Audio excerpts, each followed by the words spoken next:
Está no ar o podcast que vai tocar as suas ideias.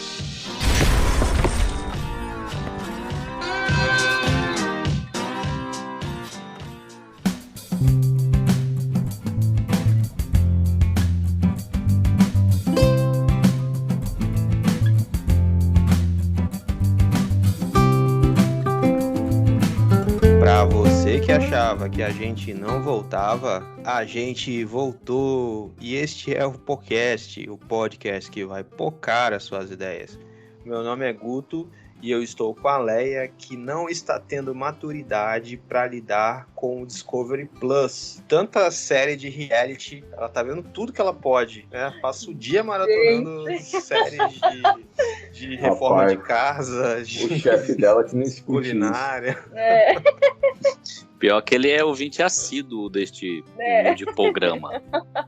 Ainda bem que eu só assisto quando eu chego em casa, né? Mas, gente, eu vejo de tudo que aparece naquele Discovery patrocina a gente, por favor. Não, e eu assinei ontem Discovery, tô naquela degustação, e a gente não para de ver É bom demais. 90 dias pra casar. Ai, eu vi! Nossa, e o pior é que você se apaixona pelos casais. Largados Você e gosta. pelados. Eu vi muita coisa maluca. Mas, né, pra dar um descanso na nossa cabeça. É muito bom, quem quiser, quem puder, assine Discovery, que é muito bom. E aí, gente, tudo bom? Meu nome é Leia, tô aqui com o Vini, que depois que virou crossfiteiro, aí que ele conseguiu ter maturidade pra lidar com uma gôndola de supermercado cheio de rosquinha Mabel. Ah, não, isso aí duvido. Até eu Há duvido. controvérsias. Eu já fui na sala dele.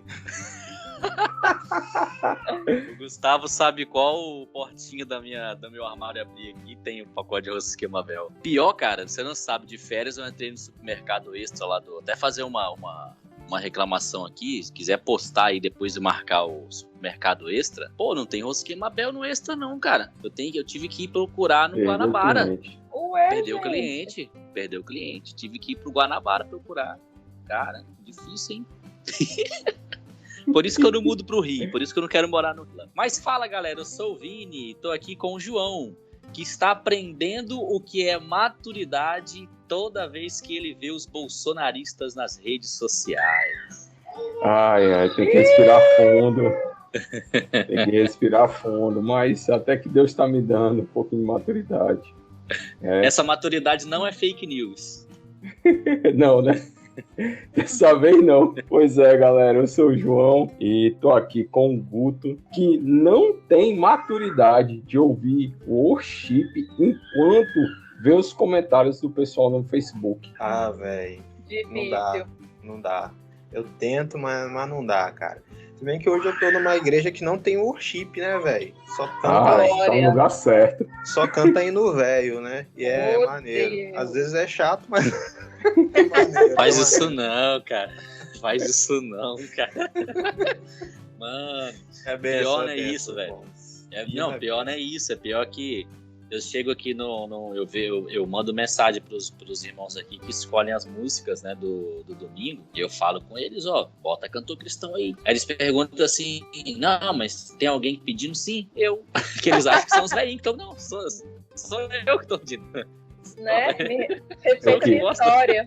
Eu queria até fazer uma menção honrosa aí à equipe de louvor lá da minha igreja, vive em Goiabeiras, que toca Resgate no Louvor. Vocês estão no meu coração, certo? Toca a banda Resgate no Louvor, merece todo o respeito. Eu Palmas. nunca vi uma igreja Então já que tá toca. no meu coração também. Já tá no meu Minhas coração férias também, vou sem eu visitar conhecer. lá. E é isso aí, gente. E a gente tá aqui hoje para conversar sobre mais um capítulo do livro O Discípulo Radical, da nossa série aí, que a gente vai lendo em doses homeopáticas, que é uma desculpa pra gente se reunir para conversar. É basicamente isso. E se você quiser, também leia com a gente. É curtinho o capítulo, e a gente podia fazer um capítulo de um só episódio, né, falando do livro, mas a gente prefere ler devagarinho, junto com a turma aqui, compartilhando, pra gente trocando ideias, se encontrando, e é isso aí. Agora aproveita aí, mas antes vamos pro nosso momento de salves e recados.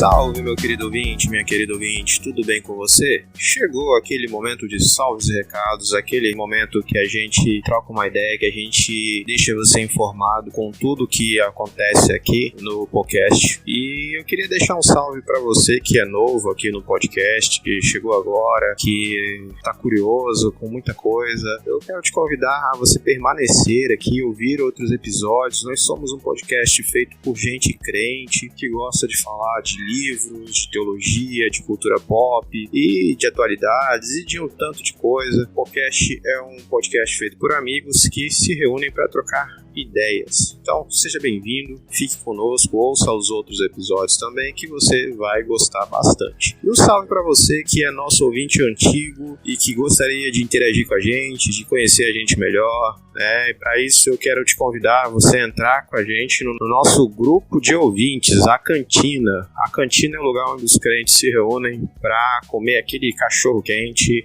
depois do culto e trocar uma ideia. É um grupo no WhatsApp, se você tem a vontade de entrar, vai lá nas nossas redes sociais, no nosso direct do Instagram e manda uma mensagem para mim dizendo que você quer entrar no grupo, que eu pego o seu contato e te adiciono no grupo. Vai ser muito legal. A partir desse grupo nós conhecemos ouvintes já gravaram com a gente e é muito massa a gente continuar ali a trocar ideia de algum episódio. Então, você é nosso convidado. E eu queria também pedir a sua ajuda compartilhando esse episódio. Sim, compartilhe nas suas redes sociais, mande para alguém que gosta de ouvir podcast, alguém que você lembrou ouvindo sobre essa temática. Compartilhe com alguém, tá joia?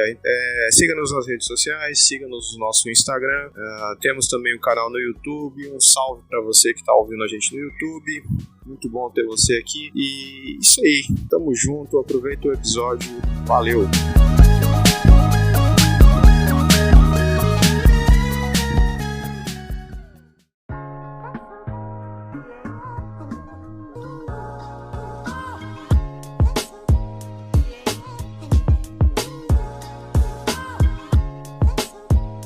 Muito bem, agora a gente vai começar a nossa reflexão aqui, conjunta, nosso compartilhamento, né? Porque tem leituras que eu acredito que, se elas forem compartilhadas, elas são melhores aproveitadas, e essa é uma delas, porque ela é muito rápida a leitura, muito simples, e a gente pode aprender muito juntos. E ele vai falar sobre maturidade, né? O John Stott. Ele viajava muito o mundo e ele percebeu uma característica na igreja de um modo geral, que é o crescimento sem profundidade. A gente vai comentar um pouco sobre essa característica, né? A gente vai falar sobre maturidade, que é algo que é bem claro nas escrituras, que Deus deseja, que Jesus deseja para a igreja. Mas ele percebeu na igreja ao redor do mundo, que há essa característica, né? Um crescimento sem profundidade. E a gente ouve falar, né, do crescimento da igreja na China, na Coreia, né, na Nigéria, e como tem sido rápido, né? E nem sempre, quando a igreja cresce rápido, você consegue formar liderança capacitada, teológica para isso.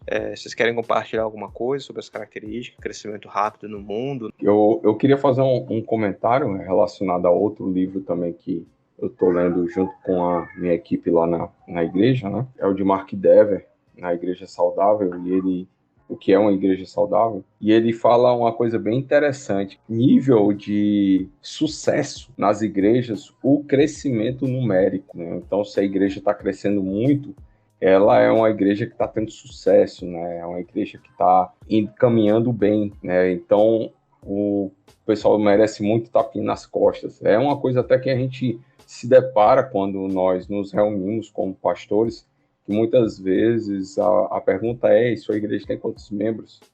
Né? Quantas pessoas vão para o culto? E às vezes a gente esquece justamente do crescimento como um sinal de vida, né? Aí a gente olha para aquilo que as escrituras trazem, que apresentam, né, a importância da gente, como um ser vivo que tem vida em Jesus Cristo, apresentar um crescimento pessoal e espiritual. E esse crescimento pessoal, individual, né, que é espiritual, quando se junta com o crescimento de outros membros da comunidade, eles vão refletir né, frequentemente no crescimento numérico da igreja também.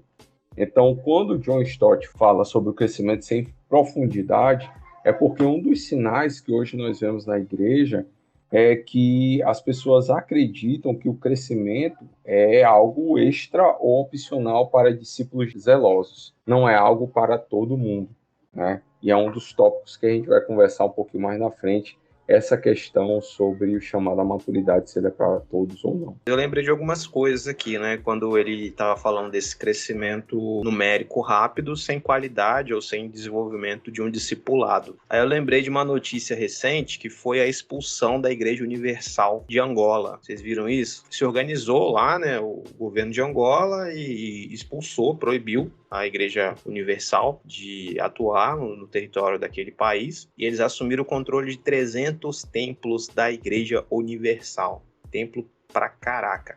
E a igreja saiu de lá com uma série de acusações de fraudes financeiras, lavagem de dinheiro, abuso de poder, racismo e etc, e etc. Uma igreja brasileira, né, resultado da nossa bela teologia tupiniquim, né, exportada para Angola. E a gente vê isso aí que aconteceu, né? E outra coisa que eu queria levantar já aqui sobre o crescimento da igreja no Brasil, que segundo o censo do IBGE de 2010, que nós não tivemos ainda um outro censo, né, para se basear, os evangélicos são 1/3 da população brasileira, pouco mais de 30% da população brasileira. E qual é o problema disso? A gente tem uma igreja grande, que você vai nas comunidades aí, tem uma igreja em cada esquina, você tem mega churches aí, as megas igrejas. E qual é o problema disso? Que a gente está vendo que o bolsonarismo surfando na onda da igreja evangélica, né? O grande curral eleitoral do bolsonarismo é a igreja evangélica, né? Você vê como que a gente cresce, mas falta qualidade de discipulado aí, de conhecimento de Jesus, né? Posso ir um pouquinho além, Guto? É que, na verdade, você falou bem que a igreja hoje é o grande curral do eleitorado do Bolsonaro, mas assim, as pessoas que estão nesse alto escalão, elas perceberam que a igreja evangélica hoje, como você bem disse, decide eleição. O voto da igreja evangélica decide eleição. Na esfera federal, estadual e municipal também. Por isso que a gente vê alguns papagaios de pirata aí jogando pra torcida, aprovam uns projetos que a gente sabe que não é eficaz, que não é efetivo, né? E porque quer jogar pra torcida. O discurso que a filosofia chama de um discurso chamado o ad populis, né, que é jogar para a população. Mas os outros estão de olho nisso. Por exemplo, ano passado, eu recebi um convite de um pré-candidato a presidente, que eu acredito que vocês devem ter recebido também, e que queria se reunir com pastores aqui do estado, do Espírito Santo, né? Porque como ele não entende bem como que funciona a dinâmica da igreja evangélica, ele queria dialogar com a liderança, mas no olho grande, porque sabe que a igreja decide eleição, né? Agradecer Ciro não, né? Se fosse Ciro, eu ia. Foi o Ciro Gomes. Eu ia falar. Ele não me convidou, rapaz. Ele não me convidou. Eu não guardo segredo, sacana. né? E aí eu agradeci, eu fiquei até lisonjeado, né? Um amigo lá do sul do estado que me indicou e tal. É porque você é referência, né, cara? Com certeza. Nada. O cara lembrou de mim, o meu amigo, que o cara só me convidou porque é meu amigo, entendeu? Nem deveria estar ali, até porque eu nem tenho me posicionado assim, sabe? De maneira tão efetiva para ser lembrado, assim, mas como o cara é meu amigo e tal, a gente tava num grupo de WhatsApp, eu questionei algumas coisas uma vez, ele guardou isso e aí ele colocou na mente dele e fixou o meu posicionamento, aí por isso ele lembrou de mim. Mas assim, tá todo mundo de olho, cara. Não é à toa que nas articulações, o Cabo Daciolo, que acha que representa o povo evangélico, né, de uma certa forma até uma pequena parcela, eu acho que ele me representa. Assim. Não, então, uma parcela ele até representa, né? Foi pro partido do Ciro, enfim, para apoiá-lo. Então, assim, hoje, cara, a igreja evangélica no Brasil já decide o voto. Vai chegar um tempo que essa influência vai ser maior. E aí, rapaz, eu não sei se isso vai ser bom ou se vai ser ruim, mas... Interessante que o Stott, ele cita o triunfalismo, né? É um discurso evangélico mesmo, né? O Brasil vai ser do Senhor Jesus. Assim, a gente sabe o que isso significa, né? Não significa a salvação de todo mundo, mas um domínio político, né? Isso é triste, e triste o que eu vou dizer, mas o crescimento da igreja evangélica no Brasil faz parte do problema que a gente vive hoje, né? O problema político, das crises políticas que a gente vive, sociais e por aí vai. Mas vamos dar de assunto que tá muito, Ó, tá muito Ô, deprê esse negócio aqui. ô Guto, é legal a fala aqui do Carl Shenji, né? Que é citado por John Stott na página 34, que ele diz assim, na época ele era presidente do Conselho Cristão Chinês, né? Em 2006 ele fez uma declaração interessante. Alguns dizem que a igreja está indo bem quando há crescimento numérico, e queremos ver pessoas sendo acrescidas à igreja todos os dias. Porém, não estamos buscando apenas números, mas que o aumento dos números corresponda à confirmação de fé na igreja. E aí o Stott, ele começa a citar as escrituras aqui, falando do apóstolo Paulo, que ele trata desse tema, e que o apóstolo Paulo está falando o tempo todo que o desejo de Deus para a igreja é que ela deixe de ser imatura, né, e se torne adultos. Ele cita aqui duas passagens que são a chave para essa discussão, que é a 1 Coríntios capítulo 3, 1 a 3, ele fala, né, eu não vos pude falar como espirituais, e como carnais, né, aquela figura de eu dei leite para vocês, não pude dar alimento sólido. E aí ele cita também Colossenses capítulo 1, 28 a 29, ele fala que o objetivo dele ali era apresentar todo homem perfeito, que ele começa a introduzir teleios no grego, que vai embasar toda essa discussão, que pode ser perfeito ou maduro. E eu já vi alguns estudos sobre esse substantivo teleios aqui, que ele é maduro,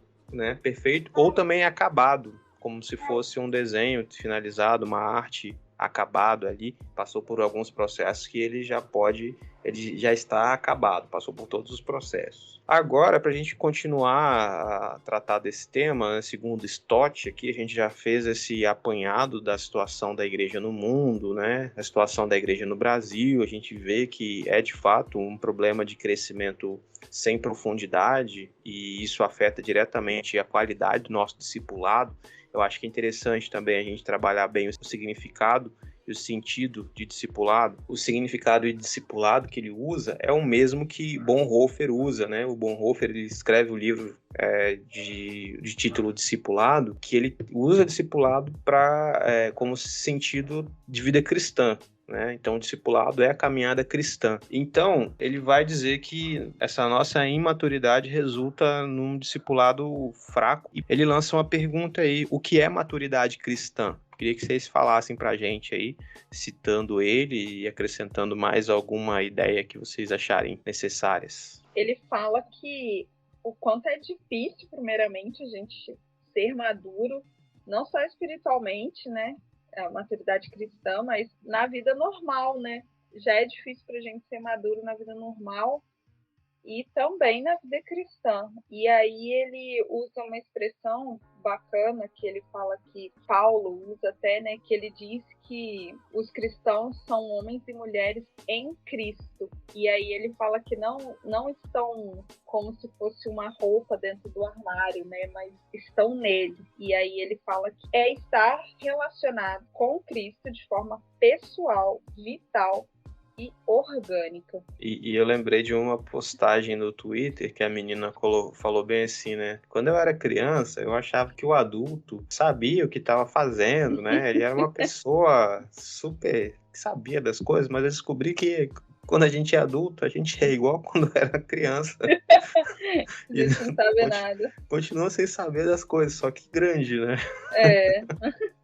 E eu acho que, como ele fala aqui que é difícil a maturidade em qualquer fase da nossa vida, e também na cristã, eu acho que a gente acaba esquecendo isso, né? A gente quer ser perfeito na nossa maturidade cristã, mas a gente esquece que também não conseguimos ser perfeitos na nossa maturidade como pessoa, com os relacionamentos, na vida mesmo.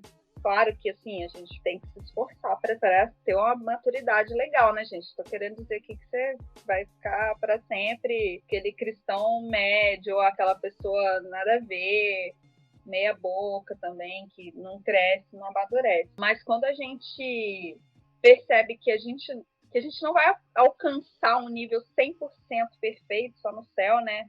Alcançar a estatura de varão perfeito, maravilhoso versículo. Acho que fica um pouco mais leve para a gente conseguir desfrutar da caminhada que é crescer na maturidade cristã. Assim, um pouquinho além disso, concordando com o que a Leia falou, concordando também com o que o Stott diz, a gente precisa compreender um pouquinho também o seguinte: nós somos chamados a sermos iguais a Cristo, certo? Então eu tenho a ideia aqui de que ser maduro, muito embora o Stott não explore muito de forma objetiva essa ideia, né? Porque ele explora a ideia do relacionamento com Cristo, mas essa ideia de ser igual a Cristo também corrobora para uma maturidade cristã, né? E o próprio Jesus, ele nos chama, o chamado de Jesus para nós é para nós sermos discípulos. Depois ele vai dizer, olha, se a gente não conseguir conhecer os mandamentos e colocá-los em práticas, nós não seremos seus discípulos. E Paulo, o apóstolo, mais lá na frente, nos textos bíblicos, ele vai escrever, tendo em vocês o mesmo sentimento que houve em Cristo Jesus, que mesmo sendo em forma de Deus, não usurpou, não tentou tomar o lugar de Deus. Ou seja, na minha opinião, né, quando o Stott ele fala do relacionamento, que aponta para a maturidade cristã, é ser igual a Cristo naquilo que a gente chama de renúncia, de renunciar às nossas vontades, de renunciar ao nosso eu, também indica uma maturidade cristã. E aí vocês tocaram num ponto muito importante, que é o discipulado. Na introdução, o Guto falou, olha, a igreja tem crescido muito, de maneira muito exponencial no Brasil e no mundo, mas o discipulado tem sido fraco. Por quê? Porque não existe discipulado sem renúncia. E não existe renúncia sem maturidade cristã. E é por isso que a igreja cresce em número, mas ela não consegue crescer numa essência espiritual de maturidade. Porque o discipulado é fraco, porque não tem renúncia, porque não tem maturidade, porque não tem relacionamento, que é o que o Stott explora para responder essa pergunta. É interessante que a gente vai lendo o livro, né, Discípulo Radical, a gente vê meio que uma progressão, né? Primeiro, a gente se torna inconformado, né? E aí dentro daquelas questões do relativismo, né, materialismo, narcisismo, e o estar inconformado nos leva a buscar algo além disso, como uma alternativa, né, a esses conceitos que exploram, né, as ideologias e mentalidades atuais. E aí nós precisamos buscar o capítulo 2, que é a semelhança com Cristo. Quando a gente busca a semelhança com Cristo, a gente termina alcançando o quê? A maturidade. Como o próprio capítulo diz, né, que a maturidade cristã ela está relacionada com, como o apóstolo Paulo chama, né, maturidade em Cristo. Né? Ou seja, quando a gente está em Cristo, a gente busca conhecer mais, crescer na graça e no conhecimento do nosso Senhor e Salvador Jesus Cristo, como está lá em 2 Pedro 3,18, né? A gente busca, sendo semelhante a Cristo, a gente passa a buscar replicar a forma de se comportar do Cristo. E isso mostra que, como também Pedro fala, né? Isso mostra que para as outras pessoas, certo? Por meio das nossas boas obras, que elas glorifiquem a Deus no dia. Então, a maturidade, ela é justamente um resultado da semelhança com Cristo. E aí, se Guto me permite, né? E vocês também entrar como os cristãos podem se tornar maduros, né? Primeiro, buscando ser semelhante com Cristo. Como a gente pode ser semelhante a Cristo? A gente precisa conhecê-lo. E a gente só pode conhecê-lo por meio da sua palavra. Por mais que as experiências, né, sejam importantes para a nossa caminhada de fé, elas não são suficientes para a gente conhecer a Cristo se a gente não se aprofunda no conhecimento da palavra de Deus. É interessante que essa definição, né, de maturidade, de ser como Cristo, que Cristo ele confiava no Pai, ele amava o Pai, ele obedecia o Pai. Então isso é maturidade. Como é que você vai confiar, amar e obedecer alguém que você não conhece? A gente não confia em quem a gente não conhece, cara. De maneira nenhuma, né? E aí a gente já entra na segunda questão aqui que o Stott levanta, né? Que o João já trouxe pra gente, que é como se tornar maduro, como que o cristão vai se tornar maduro. Aí João já responde, através das escrituras, de acordo com a visão que você tem de Cristo. Olha só que doideira. A sua maturidade depende de como você enxerga o Cristo. E isso é doido também, Guto, porque o que o Stott também vai falar ali na frente, sobre os vários cristos, né, que a gente encontra pelo caminho, né, as caricaturas que existem de Jesus por aí. E aí você falou, a gente não confia em quem a gente não conhece, mas também a gente pode projetar um Cristo, né, projetar aquele Cristo que a gente gosta, que a gente gostaria que ele fosse, e sei lá, e começar a entrar nessa operação, nessa maturidade de um Cristo que nem existe. Existe só na minha cabeça. Você tá querendo dizer que tem crente projetando o Messias? Olha! Polêmica! Eu entendi bem a referência. Não, até que não. Mas quem pegou, pegou. Quem tá ligado, né? Lembrei das minhas aulas de psicologia da religião, né? Que tinha um pensador que dizia que o homem, ele cria um Deus à sua imagem e semelhança. Caramba, isso forte. Diz muito sobre a igreja evangélica brasileira. Forte. E aí essa questão da gente criar caricaturas de Jesus, caricaturas de Cristo, né? Acaba com o que vocês estavam falando. A gente não consegue ter um discipulado porque a gente está inventando outro Cristo, a gente está buscando um outro Cristo que não está sendo apresentado na Bíblia, então a gente não tem como fazer um discipulado coerente com uma ideia de que a gente inventou. E outra coisa também que ele fala lá no começo, né, de que as igrejas, elas não estão firmadas numa base teológica e bíblica. Então, é por isso que a gente não consegue, às vezes, o João está mostrando um livro de Igreja Saudável, aí se você quiser ler também, junto com o Discípulo Radical, fica a dica. É por isso que, às vezes, a gente tem cristãos dentro da nossa igreja tão imaturos, que a gente precisa dar leitinho. Porque a gente precisa tratar com muito cuidado, que, coitadinho, é aquele melindre, porque ele não está baseado, ele não tem uma base teológica firme, porque ele se alimenta de qualquer pastor que está no YouTube, ele se alimenta de vídeos de música gospel. De música gospel, de videozinho de 15 segundos no Instagram, de um Jesus que ele inventou. Também tem muito crente velho, desculpa a expressão, não é para ofender, né? Uhum. Assim, tem muita gente antiga de igreja que não consegue ter um comportamento maduro. Por exemplo, eu vivo algumas pressões, sabe, de pessoas que... por exemplo, uma irmã jovem da igreja vestiu uma roupa diferente e as pessoas chegam pedindo para eu excluir a pessoa. Anos 90 é você? Não, e se eu falo que a gente precisa ter uma outra, não é nem uma nova, né? Um outro tipo de abordagem, a primeira coisa que eles me perguntam é: você concorda com esse tipo de roupa? Eu falo, não é sobre concordar, é sobre uma nova, um outro tipo de abordagem, é sobre a gente, sabe, investir na vida dessa pessoa, caminhar com ela e mostrar para ela que, por exemplo, as pessoas que não são da igreja, elas valorizam o corpo de uma forma. A gente que é cristão, a gente valoriza o nosso corpo de outra forma. E aí as pessoas não querem ensinar. Aí eu volto naquilo que vocês falaram. Por que elas não querem ensinar?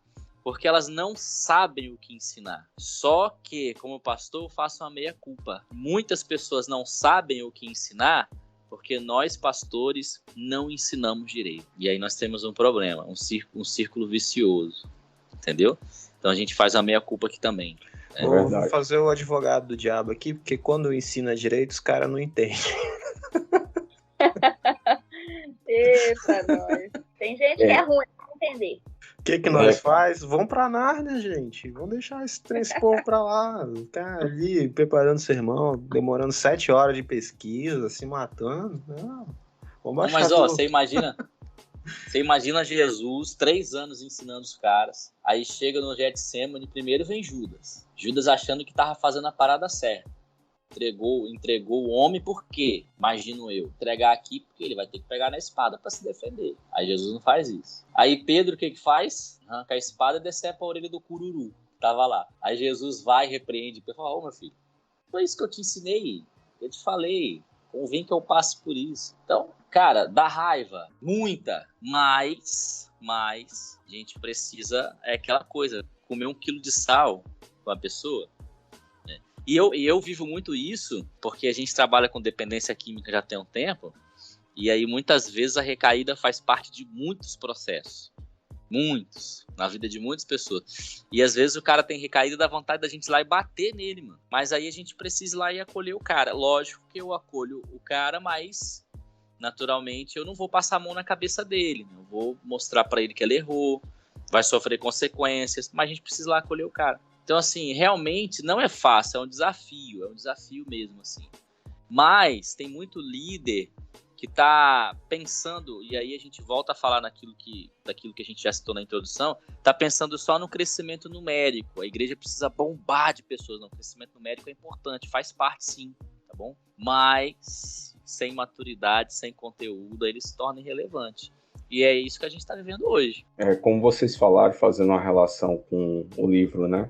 Discípulo Radical, o fato da gente querer criar um Cristo, a nossa imagem e semelhança, está muito ligado àquele ponto, né, a tendência do narcisismo que nós temos. Então, por isso que John Stott coloca logo no primeiro capítulo isso, a gente precisa ser inconformado com o narcisismo, a gente precisa encarar esse desafio. E como é que a gente encara esse desafio, né? A gente encara esse desafio pregando o verdadeiro homem, né? Aquele a quem nós devemos ser semelhantes. E quando a gente aprende com Jesus, de fato, por mais que seja difícil entender algumas questões de Jesus, mas no processo de discipulado, a gente precisa ser repetitivo na mensagem. E aí é aquilo que Mark Dever traz no o que é uma igreja saudável, né? Como marcas essenciais para uma igreja, que é a pregação expositiva, a gente pregar o que a Bíblia diz, né? E não ficar tentando achar tema relacionado com o texto, não. Esse texto está falando sobre isso. É a gente usar a teologia bíblica correta, e também a gente ter um entendimento correto do que é a salvação. A salvação, ela não é algo para a gente desfrutar apenas neste mundo, mas é algo para a gente desfrutar na eternidade. Então, o que a gente vive aqui na Terra, certo? Vão ser angústias, aflições e tudo, mas onde nós teremos repouso absoluto, onde não haverá lágrima, não haverá choro, não haverá dor, será na glória eterna. Então, a caminhada de fé, quando a gente declara, quando a gente morre para nós mesmos, né, já pegando o gancho aqui no livro A Formação de um Discípulo, de Kate Phillips, quando a gente entende o que é discipulado, que é o que morrer para a gente, é morrer para si mesmo, a gente começa uma caminhada em busca pela santidade, que é obediência a Cristo. Então, quando a gente entende isso, já mostra maturidade, porque mesmo a gente pecando nesse processo de santidade, a gente se arrepende e volta para o Cristo que nos salvou. Muito legal, isso aí que o João falou. Eu ouvi uma vez uma definição sobre Jesus, sobre Deus, eu acho que foi uma das mais malucas, assim, né? E eu queria que vocês falassem um pouco da definição dessas caricaturas de Jesus que vocês já ouviram. A pessoa chegou para mim e falou assim: para mim Deus é uma mulher negra, né? E aí eu tava ali naquela sessão de aconselhamento, né? Assistiu a Cabana, leu a Cabana? Foi o link que eu fiz, né? Não, a Cabana. Mas eu sei, mas não era da Cabana, né? Era dos movimentos identitários, feministas, negros, que a pessoa trouxe isso. Eu sei de onde ela tirou isso, mas você lembra da Cabana logo, né? Mas aí eu queria que vocês falassem aí, né, dessa caricatura de Jesus que vocês já ouviram. Qual que vocês acham que existe aí? Já ouvi muito Jesus comunista, né? Já ouvi muito isso. Jesus era socialista, pé descalço, até uns artistas aí famosos que falavam isso dele. Jesus foi morto porque ele peitou Império Romano. Exatamente. Mas não tá errado, mas não, a gente sabe que não Mas não é completo, né? É, A história não Jesus tá revolucionário, né? Revolucionário ultra jovem. completa. É. Sabe o que acontece? As pessoas estão tentando colocar Deus dentro de uma caixinha, né? Entendeu? Por exemplo... Ô, Vini, volta por narcisismo. Tudo isso volta por narcisismo. Isso. Por exemplo, ó, pra você ser antirracista, cara, se você ler a Bíblia, você vai ver que a Bíblia, ela é antirracista. Mas as pessoas querem algo assim, escrito na literalidade da coisa. Por exemplo, ó, por que o pai de José, ele chama todos os filhos, divide a herança, abençoa cada um, mas na hora de abençoar José, ele abençoa os filhos de José. Já pensaram nisso? Possivelmente, aqueles 2 meninos eram negros. Nunca pensaram nisso? Não, confesso que não. Eu li isso essa semana, mas eu achei que era biscoitagem de Twitter, sabe? O pessoal Não, eu não cheguei a ler, mas assim... usando, assim, pra querer trazer alguma, sei lá, jogar um assunto assim. Há uma possibilidade. Por quê? Porque a mãe deles era egípcia. Opa. E a imagem do egípcio branco, ela vem de agora. Porque o Egito passou por um processo de branqueamento com a ida de imigrantes europeus.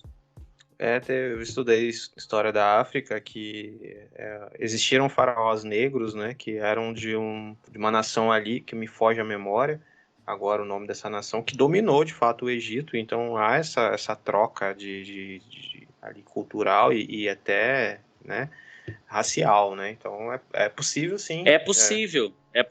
Como eu disse, assim, é possível. Por exemplo, quando todos abandonam Jesus, eles pegam um jovem para ajudar Jesus, um homem para ajudar Jesus a carregar a cruz. Aquele homem, um africano, percebe? Quando o Espírito Santo manda Filipe ir para aquela estrada, esperar as pessoas passarem, era uma estrada onde muitas pessoas utilizavam aquela estrada, e ali o Espírito Santo manda que Filipe vá até aquela estrada para poder abordar alguém. Ele aborda quem? Eunuco? É isso mesmo, né?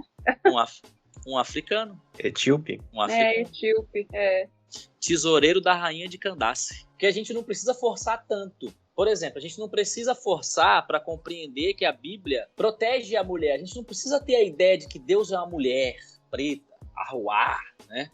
A Bíblia protege a mulher. Como? Por exemplo, quantas leis a gente encontra na lei de Moisés que protegiam a mulher? A lei do levirato é uma delas. Se a mulher perdesse o marido e os filhos fossem novos, um irmão desse marido, ou se ele não tivesse irmão, o pai, o tio, enfim, alguém tinha que assumir essa mulher. E quando isso não acontecia, ela ainda era cuidada pelo povo, né? As ofertas iam para elas. Uma das crises que se resolve com a instituição do Ministério de Diáconos em Atos 6 era que os pastores não estavam dando conta de pregar, cuidar da mesa da viúva e da mesa do Senhor. E aí o que eles fazem? Eles levantam homens de boa reputação, cheios do Espírito Santo, para que pudessem cuidar dos órfãos e das viúvas, cuidando das mulheres, para que os pastores pudessem pregar.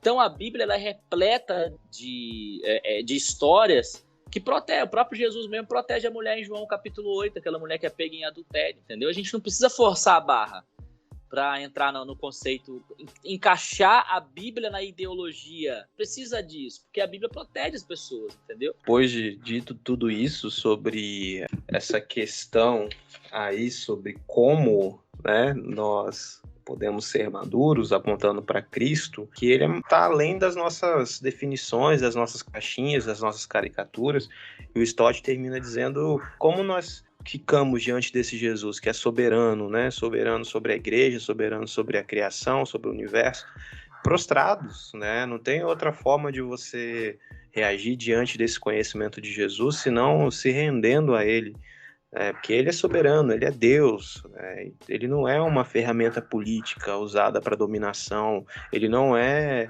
o seu melhor amigo, que a gente vê essa romanceada, né, nas músicas aí, quero sentar no seu colo, né, não sei o que, mano, tá muito estranho tudo isso, né, o Jesus miliciano também, né, então não tem como você estar diante de Jesus se não prostrado, né? Tem outra forma. E a próxima pergunta aqui é: onde então encontramos o Jesus autêntico? O João já deu uma adiantada aí nessa resposta, mas eu queria ouvir vocês. Rapaz, onde nós encontramos o Jesus autêntico? No único lugar onde a gente aprende sobre Deus, de fato, né? Na sua revelação específica. Né? Nós conhecemos a Deus por meio da sua revelação geral, que é a criação, mas é um conhecimento limitado. A gente só consegue reconhecer a Cristo de forma profunda por meio da sua palavra, que é a Bíblia Sagrada. Fora dela, a gente vai ver os vários Cristos criados pelo nosso narcisismo, né, onde a gente quer um Deus à nossa imagem e semelhança. E na Bíblia não, a gente vai conhecer o Deus de fato. E se a gente fizer uma interpretação correta da palavra de Deus, a gente vai conhecer Cristo em sua característica autêntica, sem invenção, sem cortes, legitimamente. Agora a gente precisa se aprofundar na leitura, no estudo da palavra, certo? De acordo com a teologia bíblica correta. É interessante também, João, essa sua fala aí, sobre onde encontrar, né, o Cristo verdadeiro, que a nossa visão tem que ser renovada a partir dela, né? Porém, é muito interessante também a gente falar que essa leitura das Escrituras, uma forma que te ajuda, uma leitura correta, é você lê-la em comunidade, né? De outras pessoas que vão te ajudar ali, a não ter uma interpretação particular, né, das Escrituras. Se está muito diferente, se está muito... igual essas teorias doidas que a gente falou aí, né? A gente tem que passar pelo crivo da comunidade também, que ajuda a gente, né? Alguém que vai falar, velho, isso aí tá estranho, tá não? E aí eu também acho, Guto, entrando nesse ponto aí que você pegou também de João, você ler a Bíblia, mas também estar aberto a saber que às vezes o que você está pensando está errado. Igual você falou aí, vai ler em comunidade, mas esteja aberto, seja humilde o suficiente para de repente perceber que a leitura que você fez está equivocada e que você agora tem que fazer uma leitura correta. Não, esse jeito aqui, esse caminho que eu fui, não estava legal, então eu vou voltar e vou entender o que o texto está me falando realmente. Acho que também ter essa humildade para a gente quebrar os nossos Jesus caricato que a gente cria, que a gente acha que é o que está certo, mas é um Deus que só está agradando a gente. E é interessante, eu faço até, veio à memória agora algo que é muito falado lá na igreja, né, pelos pastores, pastor Adriano e pastora Ana Elisa. Eles falam muito que a fé cristã, né, isso é extraído da Bíblia, não é nenhum pensamento particular deles, mas que eles falam demais, né, que a fé cristã é uma fé comunitária, né? A gente não tem como viver a fé cristã sem estar inserido numa comunidade, sem viver em igreja, como igreja, né? Hebreus, o autor de Hebreus fala isso, que a gente não pode deixar de se congregar, né? Por quê? Porque quando a gente vê a igreja surgindo, a gente vê um grupo de pessoas reunidas onde o Espírito Santo desceu sobre elas, né? A gente vê Paulo, Pedro falando sobre maturidade cristã e direcionando a igreja como um todo. Ele fala para todos que fazem parte da comunidade. Então não tem como a gente viver ter uma vida cristã se não for em comunidade. Sinto muito quem está desigrejado e acha que o fato de estar em casa assistindo pregadores aleatórios, cultuando a Deus sozinho e não tem uma vida cristã com relacionamento com a igreja, não está vivendo uma vida cristã madura, né? Precisa repensar isso aí. Ô, João, eu acho que essa questão do desigrejado, ela é muito... Faz tempo que a gente fala, né? E é polêmica. Ele vai muito além disso, né? E ela tá ligada também com a questão que a gente começou a falar, né? Lá no início, na introdução, sobre a ligação dos evangélicos com essa polarização política, né, o bolsonarismo que tem se aproveitado desse segmento, ele achou o guarida ali, e o resultado disso tem sido uma galera que está machucada, né, está sendo machucada, está sofrendo e sendo oprimida por isso, e uma das respostas que eles estão dando é sair da igreja, ou estão sendo convidados a se retirar da igreja. Né? Eu já vi casos de gente sendo convidada a se retirar da igreja. E é muito complicado isso, né, cara? Não, e isso é até anterior mesmo a essa questão política, né? A gente tem vivido um relativismo ético dentro da igreja muito grande, né? Para uns pode, para outros não pode, né? E aí você vê muita gente que foi oprimida dentro da igreja, até hoje a gente vê, né?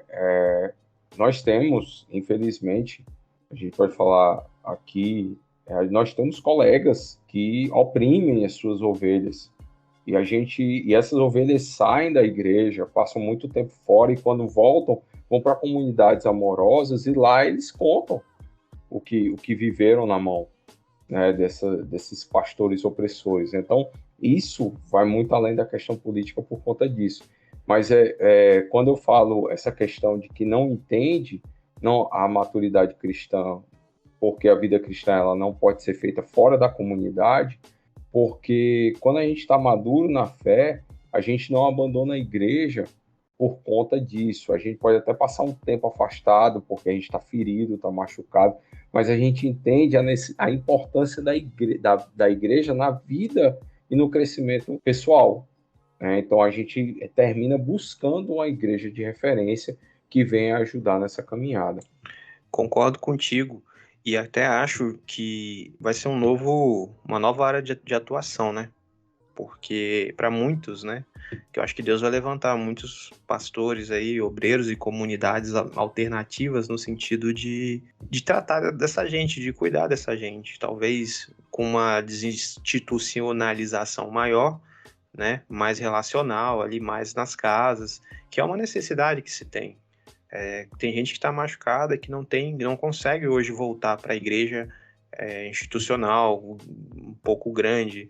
E aí eu creio que vai ser um campo missionário ou um campo pastoral, né, que alguns colegas pastores vão ter que começar a explorar e cuidar dessa galera que não consegue voltar para a igreja, ou que a igreja mandou embora de alguma forma, né? Agora a gente já partindo para a quarta e última questão, para quem é direcionado esse chamado à maturidade, né? Ele traz de novo à baila aí o versículo de Colossenses capítulo 1, 28 e 29, os versículos que ele fala, né, que o objetivo aqui dele, né, do apóstolo Paulo, era apresentar todo o homem, advertindo a todo homem e ensinando a todo homem em toda a sabedoria. Eu queria que vocês usassem aí do que Stott discorre para falar sobre a quem que é direcionado esse chamado à maturidade. Qual era o problema que Paulo estava tratando ali naquela comunidade e tal. Eu achei muito legal, porque... Muito legal assim, né? Conhecer o contexto. Porque ele fala que parecia que tinha dois grupos, né? Os crentão e os crentinhos. E aí tinha uma rixa ali, que os crentão tinham superpoderes e que eles que deveriam ensinar aqueles que... Eles tinham acesso a um conhecimento especial. Isso, eles que... quase que a gente vê hoje, né? Tem gente que se considera também muito apóstolo, muito uau, muito cheio da unção aí. E começou a ver essa rixa ali. Tinha gente que já estava se sentindo, né, menosprezada. Não, eu sou da classe dos crentinhos, então eu só tenho que ouvir o que os crentão estão falando aí para mim, porque eles têm um acesso melhor aí a Deus, eu não tenho. E aí então Paulo vem e fala esse texto, né? Ele repete a palavra todo várias vezes. Ele fala: o qual nós anunciamos, advertindo a todo homem e ensinando a todo homem em toda sabedoria, a fim de que apresentemos todo homem perfeito em Cristo. Quer dizer que não existe crentão e crentinho, né? Existe todo homem para Deus, e que todos têm esse acesso, que todos podem chegar a Deus e conseguir manter esse relacionamento com ele para que cheguem a essa maturidade, para que desenvolvam sua maturidade como o sacerdócio universal, né, que ele trouxe para a gente a partir do sacrifício de Jesus Cristo. Agora todos nós temos a liberdade de chegarmos até ele, de chegarmos a Deus por intermédio de Jesus Cristo, sem ninguém ser mais especial nessa fila aí. Quero acrescentar até um outro texto bíblico também que eu acho muito legal nesse contexto, que é Efésios 5:18, que diz: não se embriaguem com vinho, pois isso leva à devassidão, mas deixem-se encher do Espírito, né? Ele fala no plural, para a terceira pessoa do plural, ele fala para todos que faziam parte da igreja serem cheios do Espírito Santo. Então, isso só reforçando o que a Léa falou, né? Onde todos, né, a maturidade cristã é um chamado para todos, se encher do Espírito é um chamado para todos, não só de uma classe especial de cristão, né? Nem um gnóstico do poloi, como é que é? O rebanho comum, né? E tem o rebanho que era a elite, né? Tinha elite. Não há uma elite cristã mas intelectual. tem, mas hoje em dia tem esses caras, né? Tem. Os que são mais consagrados, né? Infelizmente. Você vê... E até uma coisa eu ainda não tinha falado, né, no nosso projeto de plantação de igreja, uma coisa que eu bato na tecla quando eu estou falando com o pessoal lá, até alguns que são de outras igrejas que vão visitar as nossas reuniões, eu falo assim: pessoal, tome muito cuidado quando o cara, né, a liderança, ela se comporta como sendo sabidão, é mais próximo de Deus, né, a unção dele é maior, a oração dele é mais potente e tudo. Tenha cuidado com esse que você quer se aproveitar de você, se julgando ser mais próximo de Deus, né, sendo um ungidão. Eu sempre levanto essa questão aí. Não toque no ungido do Senhor, né? Não, eu falo, ó, esse pessoal que chega falando, não toque no ungido do Senhor, no sentido que você não pode contestar o que ele fala, biblicamente falando. Então sai fora, que a opressão na certa. Vini, você tá doido pra falar? Vini tá mais pra lá do que pra cá. O Vini já foi, já na terceira pergunta ele já tinha ido já. Cara, são 9h30 da noite, eu tô acordado desde 4 horas da manhã. Mas assim, eu tô prestando atenção, entendeu? Eu tô aqui, eu tô dormindo não. Gente, caminhando então para as considerações finais, aí eu queria que vocês, então, alguém aí, desse uma palavra final de cima disso tudo aqui, relacionasse ou sintetizasse ou desse um conselho para alguém aí. Fique à vontade aí, agora o microfone está aberto para você. O microfone foi franqueado. Pela ordem. Franqueado para você, Leia. Pode concluir. Bom, concluindo então, para você que está ouvindo o nosso podcast, vai falar assim: não, mas aí tem 3 pastores, tem leque, também participou aí de liderança da juventude e tal. Mas você que está aí na sua igreja, que tem o seu ministério, às vezes é você e mais 2 pessoas, John Stott fala aqui também para você, ó. A maturidade em Cristo é o alvo tanto para nós quanto para o nosso ministério. Ou seja, para todo mundo que está perto de você. Se você caminha com uma pessoa na igreja, a maturidade espiritual para você e para ela. Não é só para o seu pastor, não é só para o seu líder. Se você está liderando uma pessoa, se você está discipulando uma pessoa, maturidade para você e para ela. Para todos nós. Busquemos a maturidade com sabedoria, na palavra de Deus, nos desprendendo de todos os Jesus que a gente inventou, baseados das vozes das nossas cabeças, e se atentando ao Jesus real que está na palavra de Deus. É isso aí. Amém. Amém. Bora ajudar as pessoas a conhecer Jesus de verdade, né? A enxergar Amém. Jesus de verdade.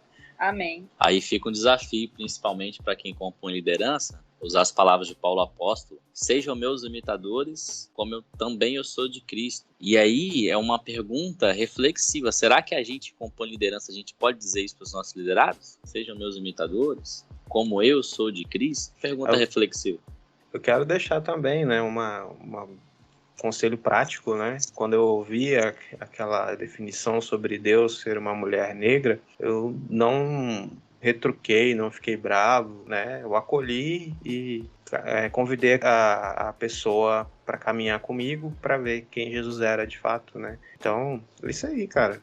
Vai ouvindo aí os absurdos, que você sabe que é absurdo, e tenta não se ofender, né? Você não precisa se ofender com as paradas. Eu acho que o problema dos evangélicos hoje é que eles são muito... se ofendem muito fácil, velho. Então, fica de boa, velho. O pessoal falava que Jesus tinha parte com o Beelzebub, Jesus ficava de boa. A gente hoje, qualquer coisinha... Jesus não se ofendia, filho. Chamaram de falou em Beelzebub, comunismo, pô. o pessoal já fica Ah, se expana. mais ruim, né, ser ofendido, né? Mas tá, velho. Paciência. Pessoal, quer aprender mais sobre Jesus, né? Quer aprender mais sobre maturidade cristã, vai ler a Bíblia, tá bom?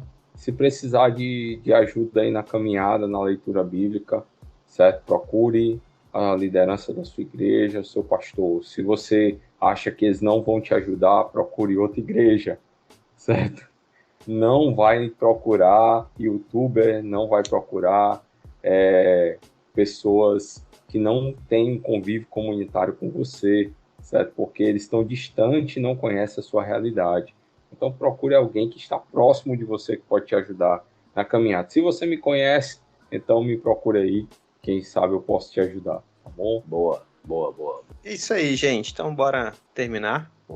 Deixa o meu abraço no seu coração. Um beijo no seu coração. Um cheiro, galera. Alô, galera. Espero que vocês tenham gostado. Espero que vocês gostaram. Errei minha frase. Tanto tempo sem gravar. Valeu, gente. Tchau. Valeu. Tchau. Falou.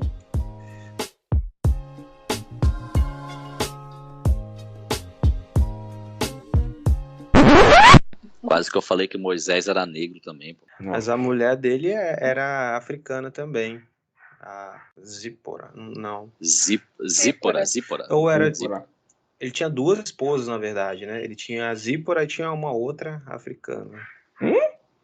É. Depois eu vou mandar a referência pra vocês. Eu não lembrava, não. Ele tinha duas esposas. É uma referência, assim, pequenininha, Pequena, que mostra né? que ele casou de novo depois. Moxé, Não sei se ele casou porque a Zípora morreu ou se ele casou tendo duas simultaneamente, né? Não sei. Se ele Eu tinha acho- juízo, foi uma depois da outra. Mas eu acho que foi as duas juntas, que depois Miriam não joga isso na cara dele, mas lá na frente. É isso aí. Mas como que a gente chegou? Corta Enfim, isso, tem nada a ver com o negócio. o culpado foi Vini. Virou um Nelson Rubens aqui agora. É o TDAH aqui. Deixa isso subir pro ar, mano. Você é o Nelson Rubens. Momento, eu aumento, mas não invento. Botar nos pós-créditos. Só isso que eu tenho pra falar.